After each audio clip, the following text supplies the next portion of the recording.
ঘরের বাহিরে গেলেও মশা, ঘরের ভিতরেও কি মশা দেখছেন। মশার যন্ত্রণা আর থাকতে পারি না। দেখছেন কি মশা। এই মশা কি কেউ কখনো দেখছেন?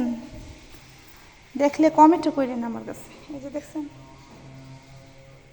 হ্যাঁ, যে মশার জন্য আমার হাজব্যান্ড আমার জন্য নিয়ে আসছে এটা। আসলে কি এটা দিয়ে মশা মারা যাবে? যাক, এই যে দেখি মশা মরে কি না। চলেন তাহলে দেখে আসি আমার মশা। এই যে একটা মশাকে পাইছি।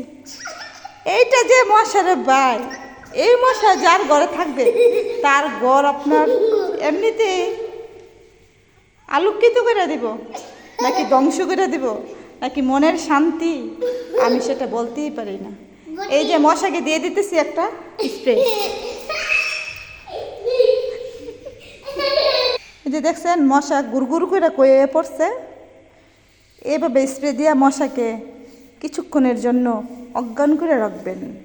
আমার মতো কারা কারা আছেন এই মশাকে অজ্ঞান করতে পারবেন, তারা সবাই এই স্প্রেটা ব্যবহার করবেন। মশা এমনিতেই অজ্ঞান হয়ে থাকবে কিছুক্ষণের মধ্যে।